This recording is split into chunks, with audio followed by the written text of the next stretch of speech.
book and Thank Okay, you. you bet. So the apology is this. I sort of came into this, and the request was essentially to talk kind of about everything about Tenochtitlan and the Aztecs.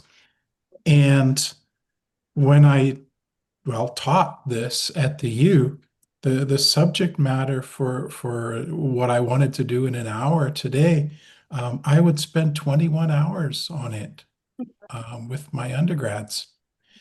And so, if I try to be comfortable with this at all, I am going to run over, and so I can try to keep things fast, or you can indulge me just a little bit, and people can leave if they need to leave.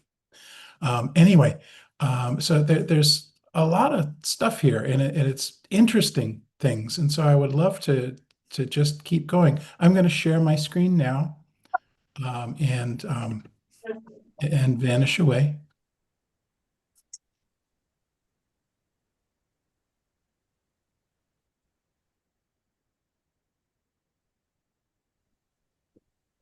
Oh, poor you. So She's been talking to the title of the talk comes from a line that came from Bernal Diaz de Castillo, who was one of the conquistadores when they arrived in Tenochtitlan. So they arrived, and in its time, Tenochtitlan, which sits, essentially where the center of Mexico City is today, it was on an island. And so the lakes around Tenochtitlan have mostly been drained today. So you can't see very much of that anymore. But you reach the city across one of four great causeways. And it was a city that had somewhere in excess of 250,000 people. And it was canaled. And so you had all of these canals running through it. You had massive architecture in the center. It would have been bustling.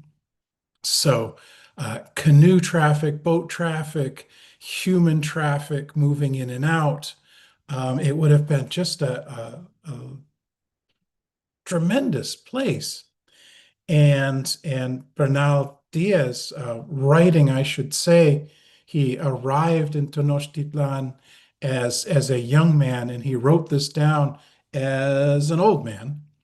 So he was writing from memory, but he says that they were just blown away. They didn't even they had no conception.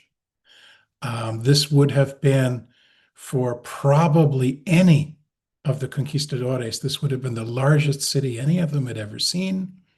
And it would have compared, many compared it to Venice, though probably none of them had ever seen Venice. They'd only heard about it. But the idea of the canals and everything, this was a place that really just blew them away. So anyway, I have a little game plan for us, and we'll see how it goes. I may be really rushing by the end of it, but I want to talk first a little bit about names, and going to start with the fact that Aztec is not perhaps the best name for the people we're talking about. I want to talk a little bit about the sources because they're important. So I'm going to rely, I'm an archaeologist, but there isn't much archaeology, or it's hard to do archaeology widespread for Tenochtitlan because it's underneath Mexico City. And so we have major finds where large things have happened. And so you have lots of the archaeology of Tenochtitlan happened because in the 1960s and 70s, Mexico City built a subway system. You have uh, lots of archaeology in the very center because of renovations to the Zocalo in the center of Mexico City. But for most of Tenochtitlan, it can't be seen because it's um, underneath, one of the handful, well, just like Tenochtitlan was one of the five biggest cities in the world. Um, so the sources are going to be written sources, historical sources, mostly from the conquistadores, a little bit from indigenous sources, but unfortunately not very much. I'm going to talk a little bit about origins. I'd like to tell the legend of the founding of Tenochtitlan that the Aztecs themselves told to Diego Duran, one of the early chroniclers. Um, might be feeling too rushed for that. We'll see how it goes. I'll talk a little bit about what we know about life in the city, and then we'll talk a little bit about the conquest. So just to let you know, on game plan, and since it's a sports day here, that's an image from Sahagún, from one of the documents I'll tell you about, the Florentine Codex, and it depicts the Mesoamerican ball game, which the Aztecs loved. Okay, so about names, just for a second. So the Aztecs, who I'm going to sit here and call the Aztecs, would not have called themselves Aztecs. So Aztec was a name given to them by other people around what today is Mexico. They would have referred to themselves as either the Tenochta or the Culwa Mexica.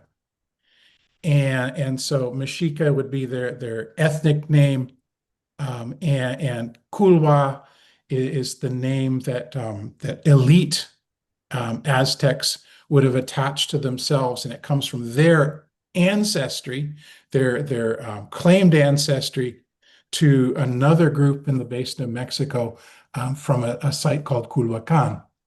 And the elites of Culhuacan claimed their own genealogy, running back through the Toltecs and ultimately to a Mesoamerican deity, or kind of man deity called Quetzalcoatl. Tenochte Mexica refers to the Mexica who lived in Tenochtitlan. These names were given to them, or the Aztec name was given to them by another Nahuatl-speaking group that allied themselves with the Spanish during the conquest, and these were the people of Tlaxcala. And they, in their role as allies to the Spanish, one of the things that's true about them is they got to keep more of their history than other groups. But the other was, as they traveled with the Spanish all around Mesoamerica, conquering groups, the Tlaxcalans got to name everything, or they told the Spanish what they called everything. And so, for example, a Maya site that I worked at for a long time, Copan, it's in Honduras. It's a Maya site. The Maya certainly wouldn't have called it Copan. No one in the area would. But the Tlaxcalans, when they traveled through with Pedro Alvarado, they said, yeah, this is the place we call Copan. And you have all across the Guatemalan highlands, all across southern and eastern portions of Mexico, you have Nahuatl names applied to places where Nahuatl was not the language, and these names, well, essentially, you are victorious in a conflict. You get to you get to have your own views of things show up. Anyway, so I'm going to use the word Aztec because that's what we tend to use all the time today. And it's also much less a mouthful than Tenochtitlan. And so anyway, that's where we'll go from here. Okay, so the first group of sources that we have are the conquistadores. And chief among them, in terms of writers, are first Hernan Cortés and second Bernal Diaz de Castillo. Cortés wrote during or immediately after the conquest. And his writings take the form of a series of letters. And now these are letters that run, 50 pages or more each, to Carlos V, Charles V, who was the King of Spain at the time. He was, interestingly, and this makes it hard to know what to give him as a name. He was not Spanish. He may not have spoken any Spanish. He was the Holy Roman Emperor at the time, and he was actually Flemish. But anyway, Cortés wrote this great series of letters, which are tremendously descriptive. So they tell us all sorts of things about what he saw. But they also are justifications, they're arguments for why Cortés should be allowed to lead this conquest of these people, which he was not when he arrived on the mainland of what is today Veracruz.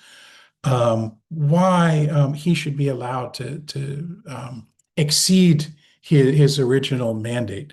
And so he speaks, on the one hand, he describes a lot for us, which is really great. On the other, he spends a lot of time talking about his own religious devotion and the need for these poor demon-worshiping peoples to have their souls saved. And also, he writes an awful lot about the great wealth of the Aztecs. And so, he says, yeah, we're here. We should do this because on the one hand, these people need to have their souls saved, and on the other, it will bring enormous wealth to Spain and the Holy Roman Empire. Bernal Diaz, it's a little bit unclear what he was to in the conquest. The conquistadores were not really soldiers. Even Cortés was not really a soldier. They were entrepreneurs. They had all sorts of different skills. They're everything from metal workers to secretaries. Some of them were literate, some of them weren't. And they signed on to this adventure because they hoped to make money. And so during the conquest, really what the main distinguishing characteristic of the conquistadores were those who rode horses and those who walked. And Bernal Diaz was at least important enough, wealthy enough to start that he was one of those who were on horseback. And that's mostly what we know about him. And as an old man, 60 years after the conquest, so he was quite an old man, he wrote this great what he called the true history of the conquest. And it once again, it contains lots of description, really wonderful description. But the other thing that it is on some level is an argument that he, among others, when they awarded spoils, if you would, after the conquest, that he really didn't get enough. But again, just tremendous description that he writes for us, but it's all from memory. This is well, I'm not as old as he was when he wrote, but this is like me as a recently retired person writing about my experiences when I was 20. There may be some exaggeration there. The other really important writers for us are missionaries. So you have a series of Spanish missionaries who decided that for various reasons that it was important to record what preceded the colony in New Spain. Chief among these, or one of the really important ones, is Sahagún, Bernardino de Sahagún. His job, he arrived in what was then New Spain, in what had been the city of Tenochtitlan, and he was put in charge of a school, a religious school that was geared for the sons of formerly Aztec, what the Spanish now refer to as Nahua elites, nobles. And the Spanish hope was that these young indigenous men would, on the one hand, become Christians, but the other was that they would serve as a cog, a piece in the governance of this new colony. So they wanted these young men to continue to be leaders, except they wanted them to lead in the name of the Spanish crown rather than in their traditional roles. So these young men were sent to this school that Sahagún ran. And among the things that he did was he produced, using them as informants, he produced what I would liken to an encyclopedia of life in Tenochtitlan and in the Aztec Empire before the Spanish arrived and shortly thereafter. And so this thing, which is called the Florentine Codex, it's 12 volumes, and the entries are like encyclopedic entries, except that they're not alphabetized, they're categorized by subject. And so you have a volume that's devoted to the people, which includes people's occupations, a lot of judgment. And so you'll get an entry for a stoneworker, a lapidary, and it'll talk about what makes a good lapidary and what makes a bad lapidary, and it tells you what they do. Or it'll do the same thing for a midwife, or routine things. So, what makes a good grandfather? What makes a good mother? The roles of children. There's another one devoted to religion, another one devoted to plants, another devoted to governance. They're just um, a tremendous resource. They are full of value judgment, and we don't know where that value judgment comes from. It's very Christian looking. But on the one hand, it might come from editing by Sahagun himself, or it might come from the fact that his informants are um, becoming this new kind of elite, and they have reason to show their devotion. Anyway, just a tremendous resource for us, especially in my opinion, the things that it tells us about normal people's lives. And so these are just a couple of illustrations that come from the Florentine Codex. The one depicting a good mother grinding maize, and the other depicting long distance merchants. The Mendoza Codex, again, another created between the cooperation between a Spanish missionary and indigenous sources, is a little bit different. It's primarily an illustrated piece of work. It's very traditional in that way. But the wonderful thing about the Mendoza Codex is what it does for everyday life. And so it talks about things like child rearing practices, marriage, relationships between young men and young women, what schools were like. It's very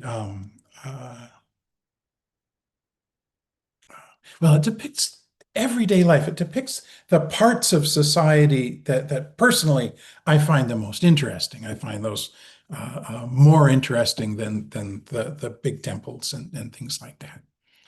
So anyway, the Mendoza Codex is something that is just a tremendous resource that we have. Duran's works, another missionary, and one of his great work is referred to as the Codex Duran. His interest was in history and in religion, and so he writes about, among the things that Will used here, he writes about the origins of the Aztec people. He writes about their travels before they arrive at Tenochtitlan. He writes some about their origin stories, their religious stories, again through a Christian lens, but is again just takes a different tact, works in a different direction than some of the other resources, and he's become he was writing again. He was writing very close to the conquest. He was writing in about 1540, and so he's very close. His informants are people who lived before and across the conquest. Another resource that is only recently really taking off. And I should note that a lot of this work is going on in the history department at the U, is translation of Tlaxcalan documents. So because they allied themselves with the Spanish, and because they were so useful to the Spanish, the Tlaxcalans were given privileges during the colonial period. Among them, they were allowed to keep a lot of their own records. They produced a series of annales, a series of volumes that document their colonial history, but also more of their stories. They were also, to some very large extent, permitted to continue to write in Nahuatl, which is one of the reasons why their work is only more recently really getting emphasized. But there were people are producing a lot of new information about life in the Mexican highlands that comes from our kind of primary indigenous source, which are the people of Tlaxcala. And you know, with each passing year, their contribution to a talk like this one gets bigger. Okay, so according to Duran and according to Nawa mythology, the origin of the people who would become the Aztecs occurs outside of the basin of Mexico at a place called Aztlan. Aztlan is actually the origin place of, according to this mythology, it's the origin of all of the Nahuatl-speaking people. So it's also the origin place of the Tlaxcalans, of the Kulwa, of the Tepanecs, all of the other groups that spoke Nahuatl and lived in the Mexican highlands at the time of the conquest. Aztlan and these different groups, they left Aztlan at different points in time, which is how they became separated and became separate groups. They migrated to the Mexican highlands at various points in time. And the Aztecs were the last people to leave Aztlan. Aztlan is described as a place that had, and here's the origin point for those people, 7 caves, which are, excuse me, the origin places for these various groups of people. It's also described as a place that was marshy and lake-like. And so you had this collection of caves and islands, and between them, you have a series of lakes and a whole lot of marshland. Now, this is very Mesoamerican. So Mesoamerican peoples all over, Maya-speaking peoples, other groups, they use marshland to describe origin places. And so it is quite normal to refer to origin places as tolans or as places of reeds. So like places where you find cattails. And so when the Maya would refer to an origin place in their writing, they would use cattails as a description of that. So anyway, a wet place, a place, a marshy place, but also with these caves all around. When the people who would become the Aztecs finally left, they were following an individual who has both human characteristics and godlike characteristics, and it's very hard to separate. So this individual, his name is Huitzilopochtli, and by the time Tenochtitlan is mature, Huitzilopochtli is a sun god. He's one of the two principal deities of the Aztecs, and he's the justification for conquest. So it's the will of Huitzilopochtli, the god, that the Aztecs would conquer other groups of people around the Mesoamerican highlands. And this story, which, like I said, it comes from Duran, Huitzilopochtli is very human. So he's walking around on the earth. He's the leader. He's a priest leader of these people, and he's the one who leads them from Aztlan to the place that would become Tenochtitlan. There are all sorts of adventures along the way. So they travel across great deserts. They travel for years to make it to the basin of Mexico. When they arrive at in the basin of Mexico, this is where we get Culua for the Mexica. They are taken in. They're allowed to settle by the people of an established Nahuatl group of people referred in a place called Culhuacan. And the Culhua,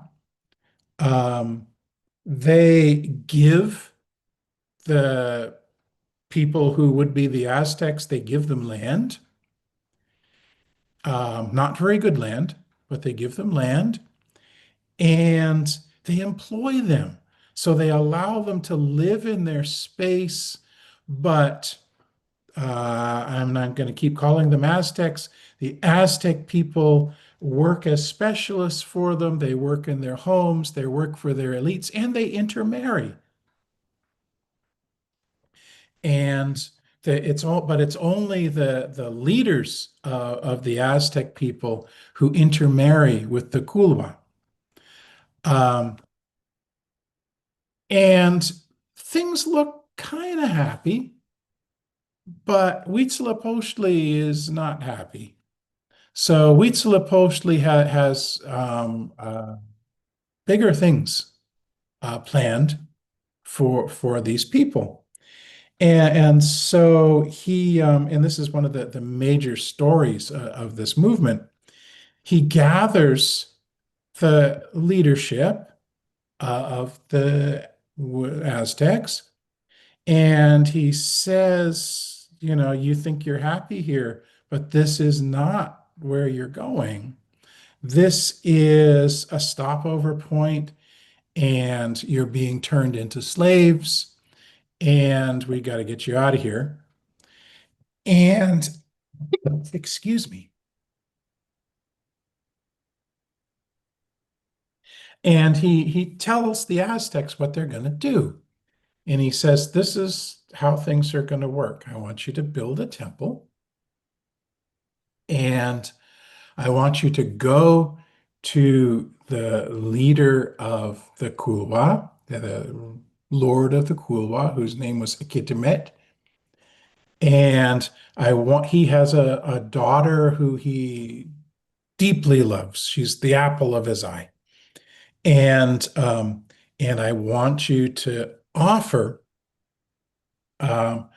to marry that you want to select his daughter to marry our principal deity, and tell the Lord that his daughter will become a goddess to us, and will worship her, and to us she will be known as the woman of discord, and she will be the person who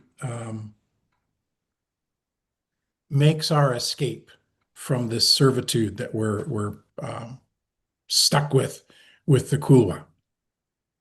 And so they go to the Lord of the Kulwa, and they tell them the same story that I just told you, basically. And he is thrilled, and he they take his daughter away, and they say, "Come back on such and such a day, and when you do, you'll be able to worship your daughter, who will then be a goddess." And so the day comes,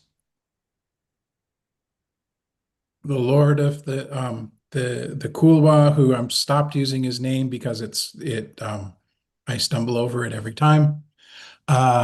He goes into the temple, which is dark. He brings his offerings. So he brings quail and other small animals. He brings a brazier to burn offerings in, and he brings incense to do that with. And he lights his incense, and that lights up the temple. And inside, he finds a young man, and the young man is dressed in the skin of his daughter. And he, of course, this is not what he was expecting. He runs from the temple, and he calls to all of the Kulwa, and he says, "These Aztecs are monsters. They're the worst people in the world, and we need to kill them all." And the Aztecs are forced out of Culhuacan. They are chased about the basin of Mexico. So different groups chase them from place to place. They become despised, and different groups are constantly trying to attack them.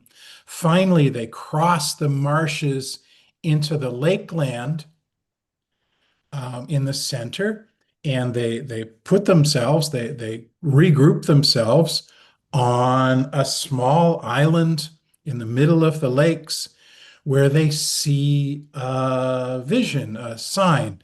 And what this is an eagle that lands on a nopal cactus, and it has a serpent in its mouth. And this is a picture from Sahagún of that. And there are images of this are not hard to find today. Of course, you find this in the center of the flag of Mexico today. And Huitzilopochtli says to the Aztecs there, something akin to what people in Salt Lake are known to have heard at the establishment of Salt Lake. Basically, this is the place where you're going to build your great city, and this is the place where you will call home. And here we have a little image for you. Tell me where this is. Someone tell me what we're looking at here.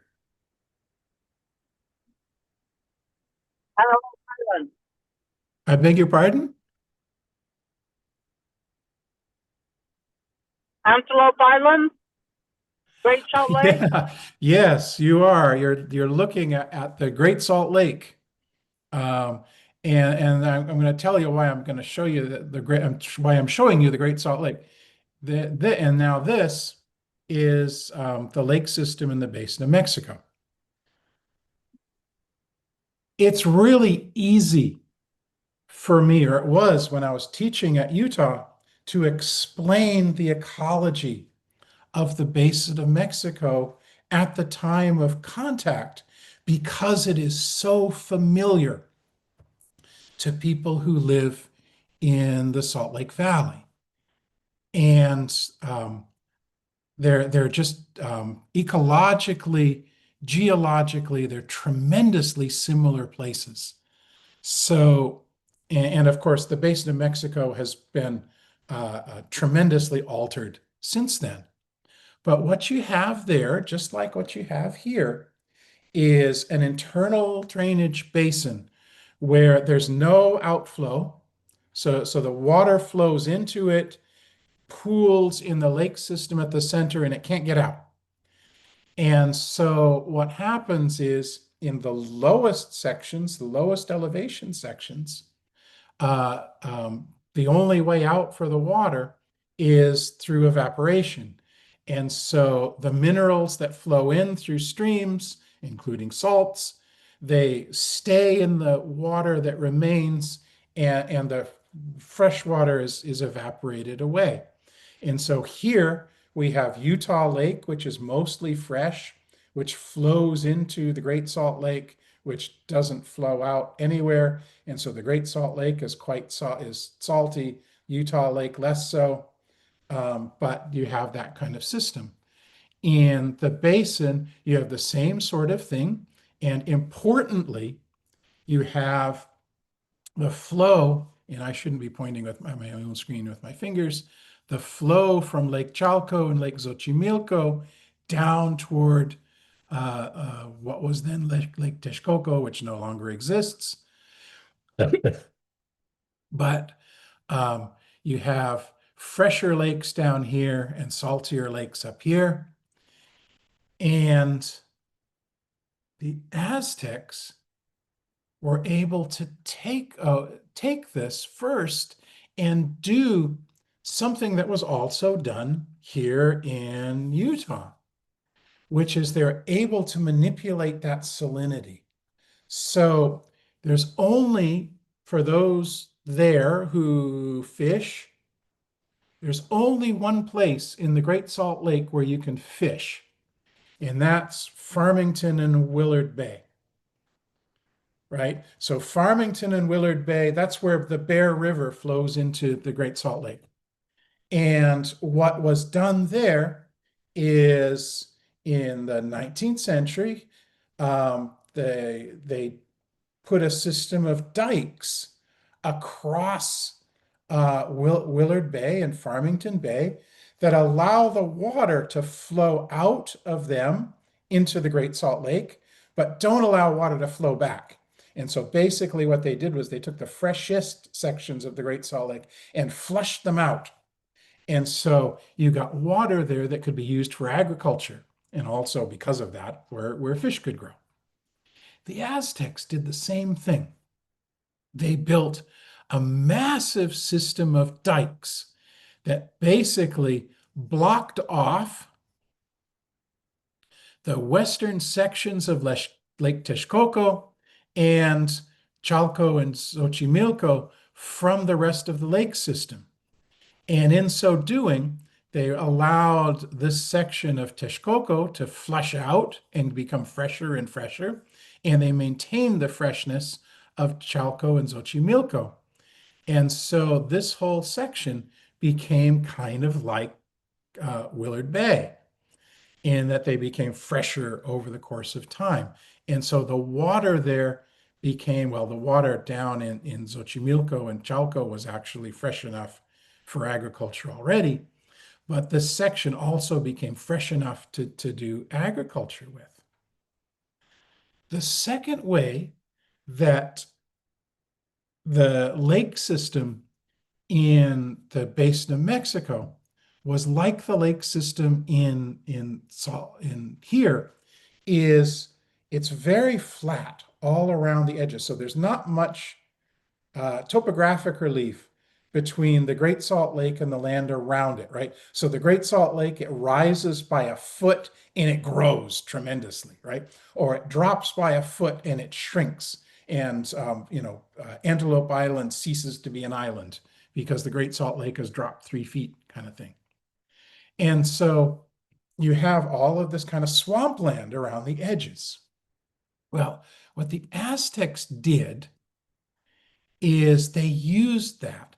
And so they channeled it into, so they took these sections of swampland around the edge and around the island of Tenochtitlan, and they dug canals through it, and they piled all of the muck that they got off the bottom into these kind of artificial islands around the edges called chinampas. And these, you can still see some today. So the chinampas on Lake Xochimilco, they still exist.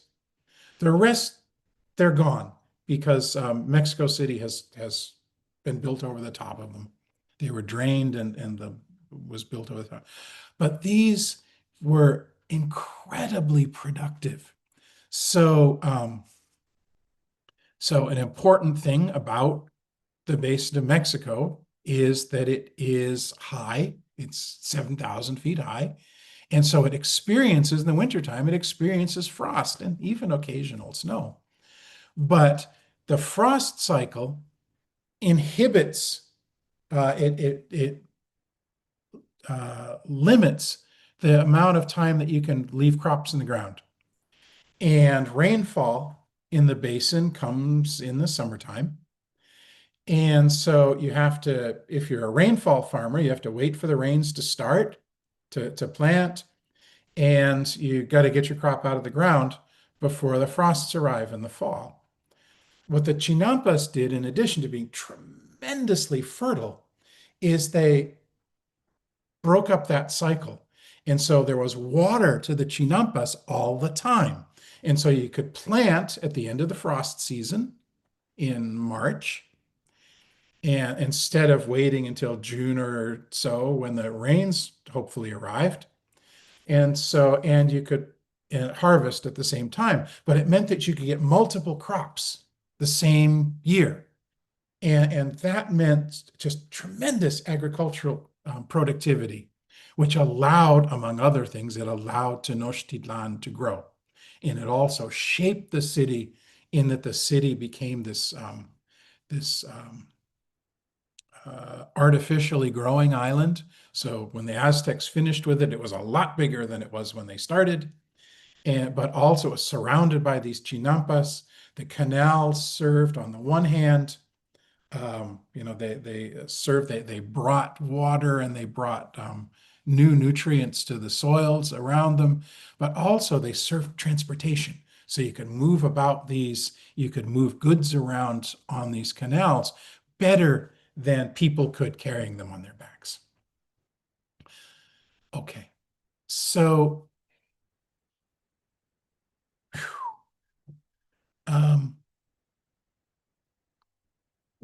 so this is a picture. I'm not going to talk about it very much, but this is a picture of a wedding ceremony from the Mendoza Codex. And it's the kind of thing that we have. So we have information about customs like marriage. We have information about the training of children, the role of parents in training their children. We have information about specialization. All of these things come from these records, especially the Mendoza Codex and the Florentine Codex. And what they tell us about life in Tenochtitlan, a couple of things, and man, am I going to do this fast. The first thing they tell us is that the city was probably a little less than half farmers. So something on the order of 40% of the population were farmers. And because you have all of this urban agriculture that's going around the edges of the city. And so you have farmers, not only farmers who are growing basic foods, but they're growing specialty foodstuffs too. So they're growing things like tomatoes and chilies and things that add flavor to the diet and make the diet better. They're growing edible flowers. The Aztecs were really big on edible flowers. They used things like squash blossoms in their cooking. And so they're growing all of these kinds of products, a little less than half the population doing that.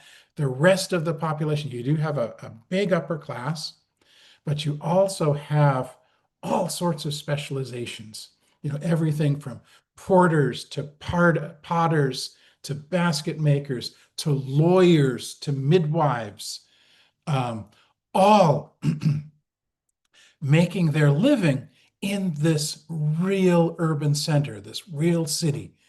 And so you've got all kinds of people doing that. People we have these lovely writings about people's everyday routines, getting up in the morning, what people ate for breakfast, going off to the market, going off to work. The Aztecs, like us, they bought a lot of prepared food, even regular Aztecs, because they had jobs. They would go to the market and they'd buy. And I wish I could read to you some of the Spanish impressions of the central market in Tlatelolco. So they talk about the market, 60,000 people in the market every day. And they talk about all the vendors and all the things they sold. And one of the big things that they sold are prepared foods. So they sold atoles, they sold tamales, they sold tortillas, all of these things fully prepared. They talk about fancy tamales in the market, tamales where they'd leave one end open and they'd create the shape of a snail on the mouth of the tamale. How they put fruit inside them and fish inside them and all of the different things that they did that way. And all these things you could buy in the market. And so instead of, as people had previously and people did in the countryside, the women of the house spending the whole day grinding maize, they could do other things. They could weave, they could do other kinds of jobs, and they could go to the market and they could buy prepared foods and bring them home. And this, like I said, making them very, very much like us. We have information, like I said, about kids going to school. We have information about all of these jobs. I'd love to have a couple of hours to talk to you about these things, but we're on a time budget that I'm already just going to blow. Anyway, just so much great information that exists about this amazing city. Yeah, the market, objects in the market. We know a fair bit about Aztec religion, much of which is very old. It is true that the Aztecs did practice human sacrifice. They did,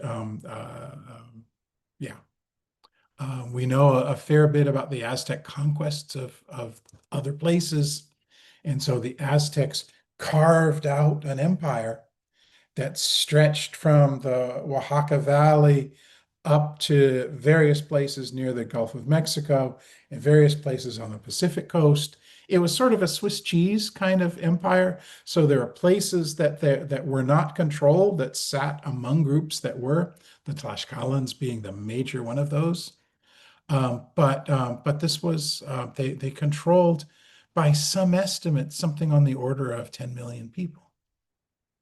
Okay.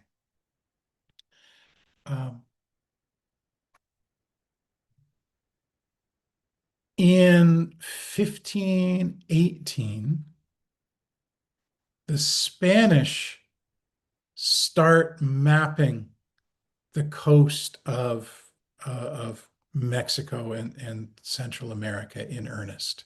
So they've already been in the Caribbean for a generation, right? So the first Spanish colonies in the Caribbean are in 1494.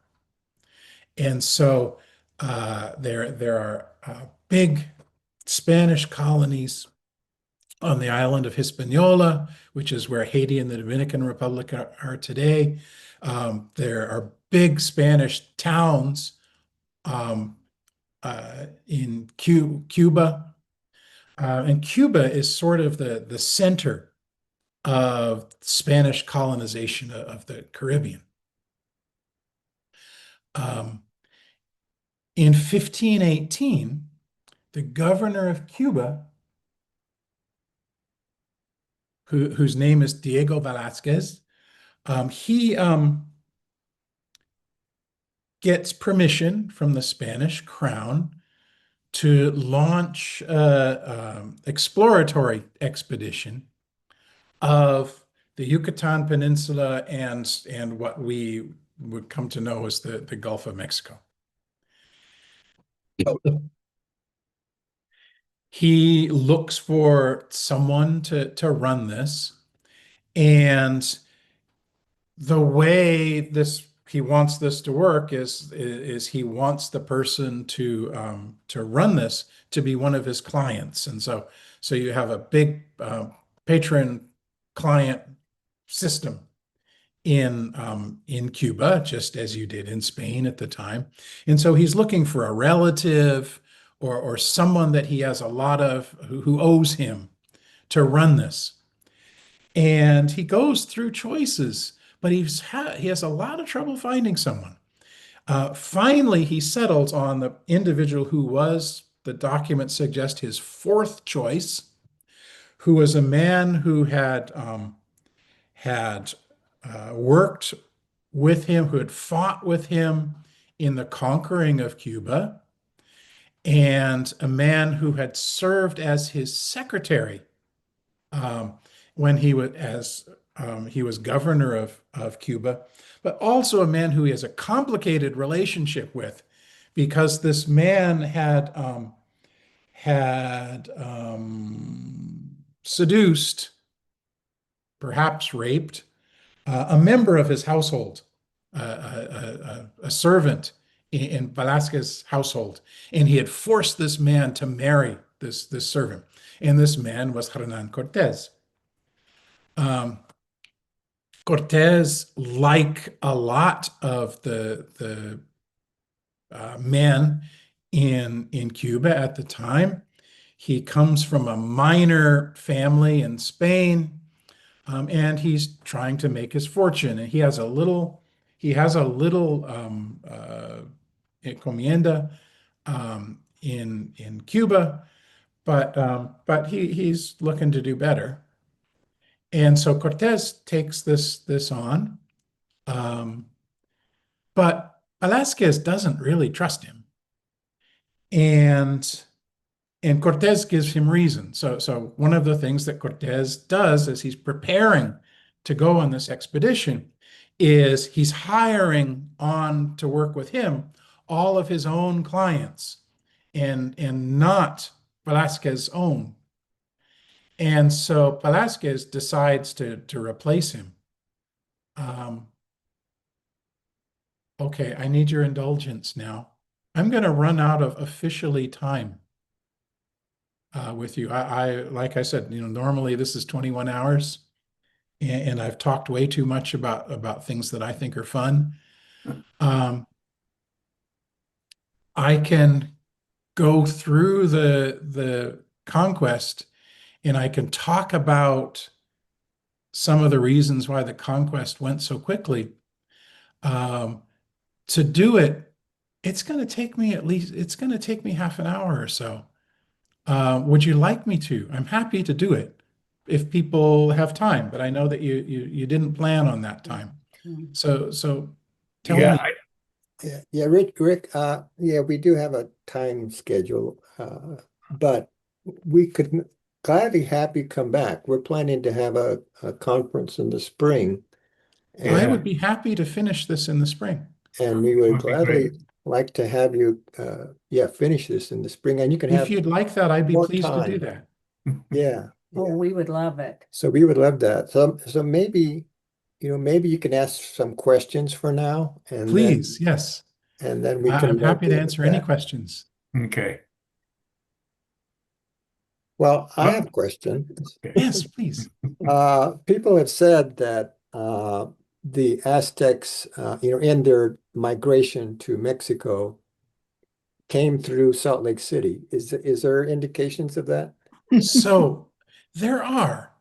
So this is something it's a theory. I'm not going to say it's a dominant theory. It's a theory about where the Aztecs may have come from, but there are a number of things that serve as evidence. And the two big ones are, first, geography, right? So you look at, so the Salt Lake Valley is in the right direction. It's across the desert. It bears a strong physical resemblance to the descriptions that we see of, and I'm going to turn off my share. It bears a strong resemblance to what we see for Aztlan. So you have the marshland around the lakes. You have the cattails and all of the physical stuff around the lake system that looks like Aztlan is supposed to look. You have cave systems in the mountains around the lakes, and the ecology and geography look the way Aztlan is supposed to look. And it's pretty hard to find between the basin of Mexico and in the Salt Lake Valley. It's pretty hard to find another place that bears that resemblance. The second thing that you have is linguistics. And so the Nahuatl and the Ute languages, they are part of the same language family. And so there is a connection, a linguistic connection between this part of the world and the Mexican highlands. And you also have a period of disruption here. So you have a period of disruption in this part of the American Southwest. It's referred to as the Numic expansion, and it's a big period of people moving around that happens a little bit earlier. And so there's no one has ever established a direct enough connection archaeologically or some other way to really firm this up and to really convince those who think they know fully. But they've made an interesting argument, and I would say a compelling argument that there's some kind of linkage here. The biggest problem with it is timing. And so one of the things that's true is you've got a lot of archaeology in the basin of Mexico that goes back long before the Aztecs. And the best estimate for a lot of that is that it's already Nahuatl speakers. An interesting thing actually came up just this month. So in the basin, the big archaeological site before the Aztecs is Teotihuacan, which is just outside of Mexico City. It's about, well, if you drive at 3 o'clock in the morning, it's about a 45-minute drive. Anyway, Teotihuacan was abandoned about 1,000 years before the Spanish conquest. And for years, people have been arguing over the language of Teotihuacan. So some believing that it was a Nahuatl speaking place there, and others arguing that it was some other group. The big candidate were Otomi speakers. There's a paper that just came out this fall that's using the tiny, tiny bit of writing that's preserved at Teotihuacan, which is very small amount. And they've basically tried to say, if this writing were done using Mesoamerican techniques and it were based on Nahuatl, would it make sense? And this argument in this paper is that it would. And they're suggesting through this that Teotihuacan was a Nahuatl speaking place. Now, I've only seen reference to this paper. I haven't gotten to read it yet. But I am not a linguist, and so I probably won't understand it after I do. But if this paper is right, then you have Nahuatl speakers building a gigantic society 1,000 years before the conquest, and 1,000 years before Tenochtitlan arises, and that would maybe run against the the Utah-Aztlan theory. And so anyway, so it's a real argument. I think it's a serious argument. I can't tell you whether I think it's right or not because I don't know. This is Lourdes, and I have a question. I was in Teotihuacan some years back, and there was this tour guide giving a tour to people from Utah and talking about, like, if that was the history of the Mormons. Can you talk a little bit? Why do they believe that, or why is this that concept there? Because it doesn't really match, but nevertheless, there was this tour guide giving all of this explanation, and I was just at awe because I didn't think it had anything to do with anything. But you as a professor can clarify that. So I only know a little bit about the Mormon side of this. So there, in the Book of Mormon, they talk about this war between two groups of pretty advanced people who lived in cities, the Nephites and the Lamanites. And the Lamanites are browner people than the Nephites, and they somehow conquered the Nephites, if I have this right. Anyway, Mormon, I don't know, historians or folklorists have tried for a long time to figure out, assuming that the Book of Mormon, they assume the Book of Mormon is a historical document, and they've tried to figure out where that might have happened. And apparently in the description, and I'm getting all of this secondhand, I haven't read it for myself, but they say a narrow piece of land with water on two sides that had big cities. And so one of the big candidates for that, because is on the one hand parts of Mexico proper, and also the area in the south where the Maya are. So in extreme southern Mexico or eastern Mexico, Chiapas and Yucatan, and in Guatemala. And they base this argument on the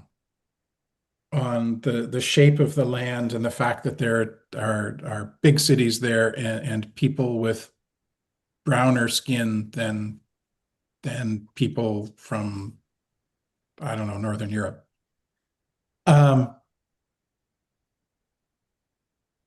Archaeology does nothing to support this, right? So in the Book of Mormon, these people, they had oxen and elephants, and they rode around on chariots and all of these things. In addition, at least some of these people were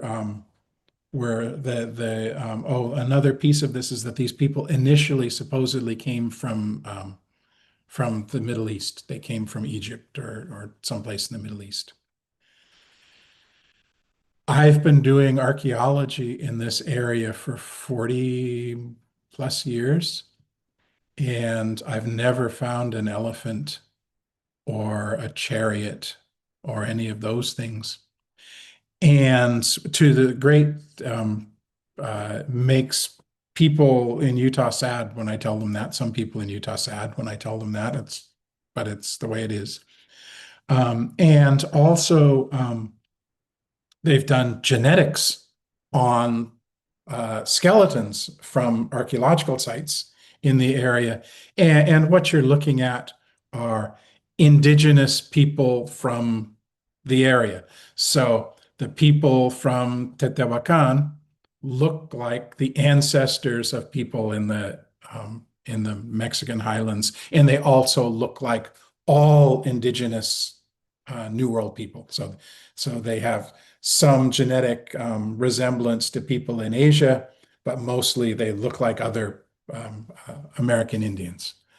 In the Maya area, it's the same story. And so the testing the genetics there, they look like people from here.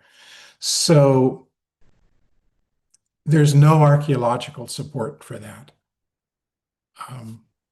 Well, thank you so much. And I do not know what the board would consider, but I would not wait until the spring to have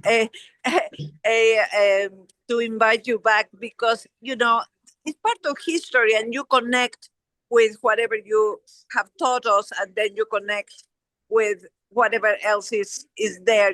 So I don't know, whatever the board decides, but I would love to have you come back sooner than that. Well, I'm happy to come back anytime. This is fun for me. It sounds like you have plenty of material, and so we might be able to have you come back for another monthly meeting in addition to the spring meetings as well. I'd be happy our to do spring that. conference.